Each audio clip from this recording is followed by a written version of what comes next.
Merci d'être là pour cette 8e édition du festival. On commence soft. Merci à vous. Tu tenais absolument à montrer ton dos, donc ce que tu peux déjà te présenter, puisque les gens ne vont pas voir ton visage. Je m'appelle Aurélie Ludivine et je fais du collage sous le nom de Madame. Voilà, je fais des petites maquettes en volume avec des matériaux pauvres, abîmés, anciens.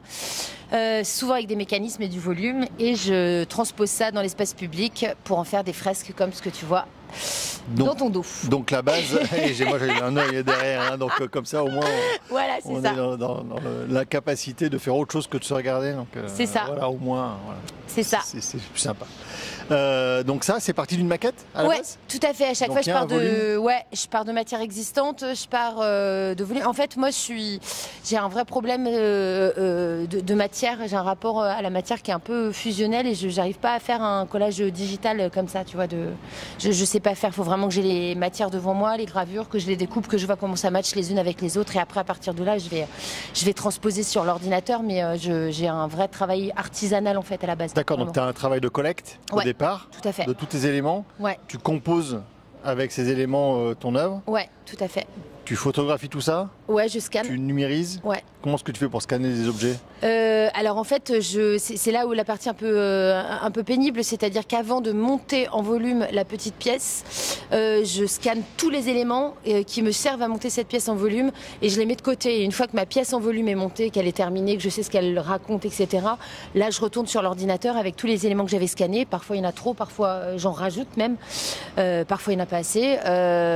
Et ben je réécris un peu la même histoire, mais pas tout à fait non plus. C'est-à-dire que j'adapte un peu le discours au vu du public, quoi. Mais donc quand tu fais, si je comprends bien, quand tu fais tes volumes, tu les fais à partir de papier, à partir d'éléments plats, quoi. Exactement, à partir de gravures anciennes, à partir de couvertures de bouquins, à partir de vieux bouts de métal, de bois. Ok, mais à chaque fois, c'est une surface plane que tu vas assembler. Exactement, et au fur et à mesure, je monte sur clous, voilà, je crée des volumes, des boîtes, etc., des tiroirs, des conneries, pour voilà, vraiment créer du volume. En fait, je viens du théâtre et de la scénographie, et c'est très très lié, voilà, la notion de plan, de volume, d'entrée et de sortie d'éléments dans l'espace visuel que tu as, quoi. Et ça te permet après d'arriver avec justement une certaine profondeur de champ, une narration un peu plus oui, alors ça m'aide beaucoup. Ouais, ça m'aide pour la narration, ça clairement. Après, le process n'est pas non plus tout à fait le même. C'est-à-dire quand je sais là où je vais, là dans le cadre de faire une maquette comme ça, entre guillemets, gratuitement et d'aller dans l'espace public pour la poser, je vais être plutôt dans quelque chose de contextuel, temporellement parlant. Là, dans le cadre du Grenoble Street Art Fest Grenoble. Ah, du Street Art Fest Grenoble. Grenoble-Alpes. Si tu oublies les Alpes, à la fin, tu pars en prison. Alors attends, dans le cadre du Street Art Grenoble. Non, Street Art Fest Grenoble. Alpes. Voilà, après, tu vomis. Voilà, c'est bon. Et moi, je gobe le micro.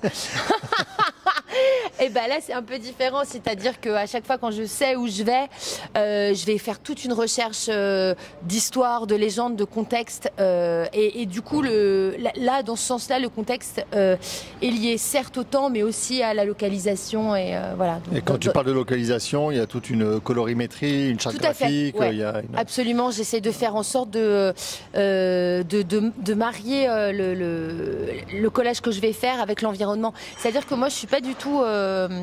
j'ai aucune prétention par rapport à mon travail et j'ai zéro envie que les gens rentrent dans la rue et fassent « Ah putain, ouais, ça se voit », genre. Pas du tout. En fait, c'est exactement dans la même démarche que je fais mes pièces volumiques, c'est-à-dire que je pars d'ancien et j'ai à cœur que ça reste ancien, que les gens voient mes pièces et se disent ah oui en fait genre elle a sorti de je sais pas d'où et c'est ancien et elle a peut-être même pas elle est peut-être même pas intervenue dessus. Et ben en fait j'aime ça aussi dans l'espace public, se dire qu'en fait c'est comme si c'était là depuis toujours. Ouais. Et ça fonctionne super bien. Donc du coup, puisqu'on parle de cette pièce-là, est-ce que tu peux nous la raconter? Oui, bien sûr. Bah, là, je me suis un peu marrée. Après, je vais pas non plus vous donner toutes les clés, mais je me suis un peu amusée à chercher tout ce qu'il y avait. J'avais envie de faire quelque chose d'un peu léger et qui évidemment s'ancre dans le paysage grenoblois, que ce soit encore une fois de manière géographique, situationnelle ou contextuelle. Et là, je suis retombée sur la légende d'André le Géant, qui est un catcheur hyper connu. Probablement encore plus consacré entre guillemets, parce que OB on a fait pas mal de stickers, de collages, d'affiches, etc. Mais en fait c'est quand même un mec qui est français à la base, et la légende veut que ce catcheur mondialement connu soit né à Grenoble. Du coup, ça m'a fait un peu marrer. On est place Saint-André. Je trouvais que la résonance était assez drôle. Et j'ai beaucoup d'amour pour les arts un peu populaires, pour les sports popus. Et je trouve que le catch, il y a quelque chose de très populaire là-dedans qui me fait marrer et qui aussi participe du théâtre. C'est certainement pour ça que ça me touche aussi autant. Et du coup, je suis partie là-dessus, et en cherchant un peu, en fait, j'ai découvert que ce n'était qu'une légende. Il est absolument pas né à Grenoble.